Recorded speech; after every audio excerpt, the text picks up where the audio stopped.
ফিরে আসবে। কোথায়? কেন? এই বাড়িতে। তোমার কি মনে হয় মা, পাপা জুন আন্টির সাথে সারা জীবন প্রচন্ড সুখী থাকবে? কেন পারবে না? নিশ্চয়ই পারবে। এতদিনের সম্পর্ক ওদের, এতদিন শুধু রাতে একসাথে থাকতো না, এখন তো আর কোনো অসুবিধেই নেই। জুন ওরকম রাগ দেখাতো কেন জানিস? তোর পাপাকে পায়নি বলে। এখন তোর পাপাকে পেয়ে গেছে, এখন দেখবি ও খুব শান্ত হয়ে যাবে। তোর পাপাকে না পাওয়ার জন্যই ওই সব রাগ ঝাল দেখাতো এতদিন। হ্যাঁ হয়তো তাই। তুমি যা বলছো হয়তো প্রত্যেকটা কথা ঠিক, কিন্তু ধরো যদি উল্টোটা ঘটে, পাপা যদি সুখী না হয়, যদি এই বাড়িতে ফিরে আসে, তাহলে তুমি পাপাকে অ্যাকসেপ্ট করবে? আমি অ্যাকসেপ্ট করার কে? তোর পাপা যদি ফিরে আসে সে তার নিজের বাড়িতে ফিরে আসবে। তাছাড়া আমি তো আর এ বাড়িতে থাকবো না। আমি বাড়িতে ফিরে আসার কথা বলছি না মা, আমি তোমার কাছে ফিরে আসার কথা বলছি।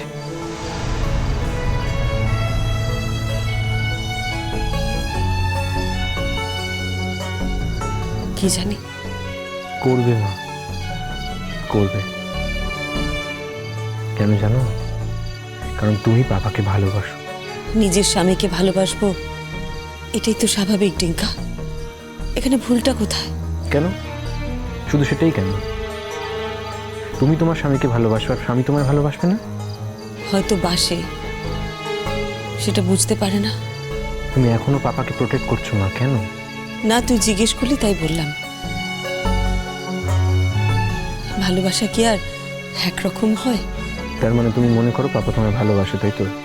ভালো না বাসলেও ওর হয়তো কোথাও একটা মায়া আছে আমার জন্য। মায়া? মায়া আছে না? এই যে বাড়ি ছেড়ে চলে গেল সেটা তার নমুনা। বাড়ি ছেড়ে চলে যাওয়ার সময় কিন্তু তোর পাপার কষ্ট হচ্ছিল রিঙ্কা। সেটা একটা অভ্যেস মা, পাপার কমফর্ট জোন এই বাড়িটা। এই বাড়িটা ছেড়ে যাবে বলে পাপার কষ্ট হচ্ছিল, তোমার জন্য না। তা হয়তো ঠিক, কি ঠিকই বলছিস টিঙ্কা। মা তোমায় কথাগুলো বলছি তার কারণ আছে একটা। তুমি এখন থেকে কি করতে চাও সেটা পরিষ্কার করে আমায় বলো। হয়তো আজকালের মধ্যে তোমরা লয়ারের কাছে যাবে, তারপর পিটিশনটা কোর্টে জমা দেবে, তারপর কোর্ট থেকে তোমাদের মিউচুয়াল ডিভোর্সের জন্য একদিন ডেট দেবে। আর যদি তোমরা দুজনেই এগ্রি করো তাহলে তোমরা ডিভোর্সের জন্য অ্যাপ্লাই করবে মা। তুমি নিজেই বলেছো ডিভোর্সের পর আর একদিনও তুমি এই বাড়িতে থাকতে চাও না, তাই পুরো টাইম ফ্রেমটা আমার জানা দরকার।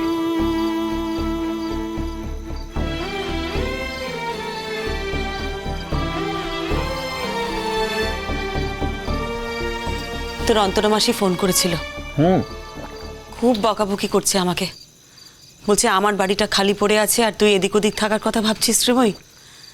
আমার বাড়িতে গিয়ে থাক, ওখানে থেকে নিজের জীবনটাকে গড়ে তোল। যখন রোজগার করবি তখন তোর থেকে আমি বাড়ি ভাড়া নেব। কি বলছে বলতো? বলছে যে এই শর্তে আমি তোকে বাড়িটা ভাড়া দেব, বাড়িটা ভাড়া দেব, কিন্তু ভাড়াটা এখন নেব না। আরো বলছে, দেখ শ্রীময়ী, আমি কিন্তু এমনি এমনি কারোর জন্য কিছু করি না। এমনি এমনি কারোর থেকে কিছু নেওয়া উচিত নয়, কিছু দেওয়াই উচিত নয়। তাহলে সে দেওয়া নেওয়ার কোনো মানে থাকে না।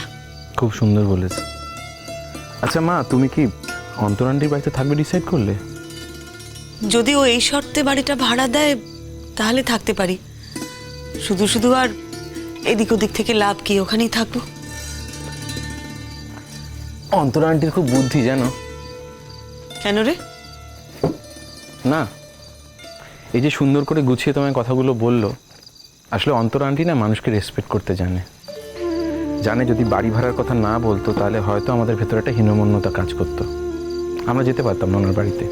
তাই গুছিয়ে সুন্দর করে কথাগুলো তোমায় বলেছেন। হ্যাঁ, অন্তরা বোধহয় আসবে এর মধ্যে, তাই সেরকমই বলছিল। জানো মা, যদি সব কিছু ঠিকঠাক চলে না, তার 2-3 বছর বাদে গানের শোগুলো অনেক বেশি পাবো আমি। যেন অনেকগুলো নতুন কোম্পানি, মিউজিক বড় বড় কোম্পানি, তারা ইনিশিয়াল কথা আমার সাথে বলে রেখেছে। তারা চায় যাতে ভবিষ্যতে আমি ওনার সাথে কাজ করি।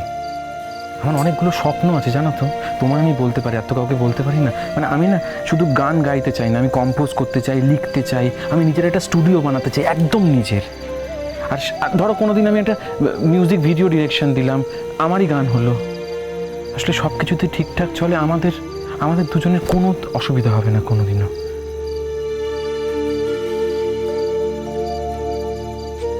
মা, এই যে বাবা তোমার ছেড়ে চলে গিয়েছে, বাবাকে আমি ফিরিয়ে আনতে পারবো না, কিন্তু বিশ্বাস করো আমি তোমার কোনো অভাব রাখবো না।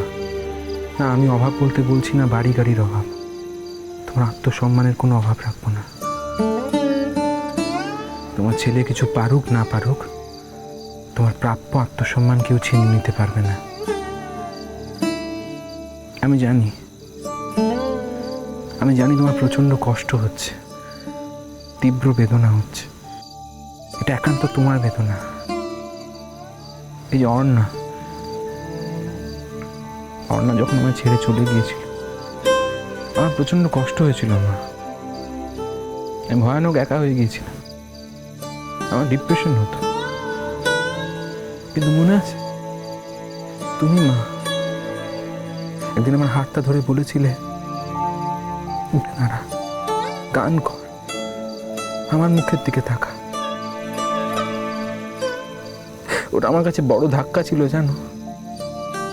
তুমি যদি সেদিনকে কথাগুলো আমায় না বলতে, আমি কিন্তু তলিয়ে যেতাম। কোথায় তলিয়ে যেতাম আমি নিজেও জানি না। আমি তোমাকে বলছি, তোমার যে ক্ষতিটা আজকে হয়েছে, বিশ্বাস করো আমি সেটা পুরোপুরি নিরাময় করতে পারবো না, কিন্তু এই ক্ষতটা থেকে তুমি একটা নতুন জীবন পেতে পারো মা। তোমায় কথা দিচ্ছি, তোমার সব অপমানের জবাব আমি দেব, শুধু কথায় নয়, কাজে। দেখো মা,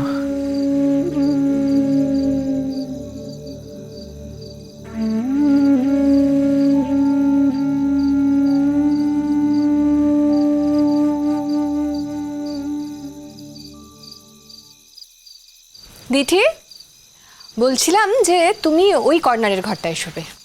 আচ্ছা তুমি এখন লেখাপড়া করবে তো? হ্যাঁ। আচ্ছা, বুকান কি আমার সাথে শোবে? না না, আমি মার সঙ্গে শোবো।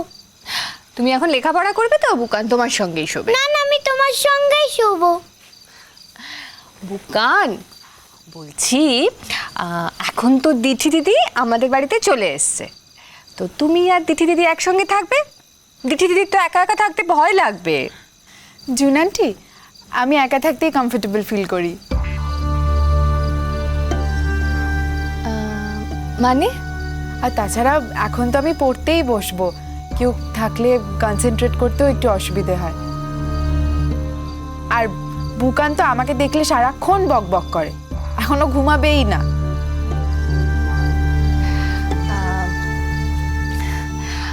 তবুও না তোমাকে রুমটা শেয়ার করতে হবে দিঠি। মানে আমার তো আর ঘর নেই, তাই না? এই একটা ড্রয়িং রুম আর দুটো বেডরুম। বলছিলাম যে ও তোমার কাছে শুতে পারে না? আমার কাছে মানে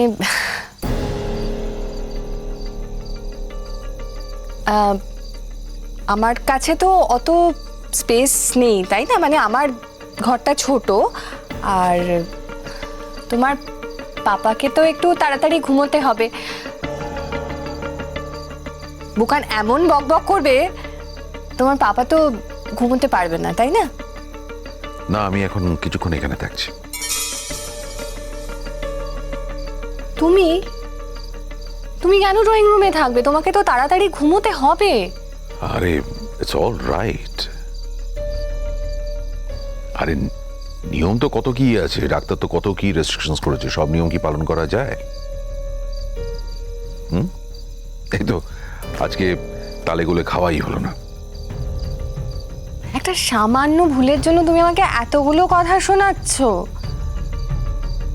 আমি তো তোমাকে বললাম, বাড়ি এসেও তো বললাম যে তুমি দুটো বিস্কুট খাও, একটু খই খাও বা মুড়ি খাও, খেয়ে জল খেয়ে শুয়ে পড়ো।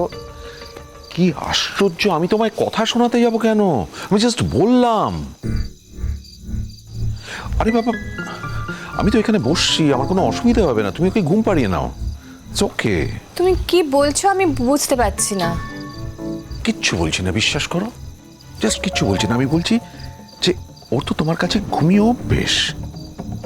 আজকে দুম করে ওকে একদিনে যদি ওর অভ্যেসটা পাল্টাতে যাও, ও সেটা মানবে কেন? ও তো ঘুম আসতে চাইবে না। Don't do that. একদিনে সবকিছু পাল্টানো যায় না। দিদিরও যেমন একা একা পড়াশোনা করা অভ্যেস, একা একা থাকা অভ্যেস। হ্যাঁ অনিন্দদা, আমি বুঝতে পারছি যে দিঠির একা একা থাকা অভ্যেস, কিন্তু এই বাড়িতে তো অত স্পেস নেই না যে দিঠিকে আমি একা একটা ঘরে থাকতে দিতে পারবো।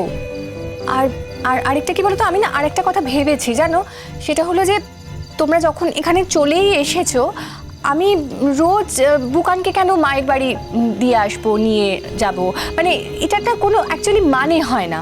আর আমাকে তো এখন অনেক বেশি রেসপন্সিবিলিটি নিতে হবে, মানে সকালে ধরো রান্নার লোক আছে, সে রান্না করে দিয়ে যাবে, কিন্তু সন্ধেবেলা তো আমাকে এসে সবার জন্য রান্না করতে হবে, তাই না?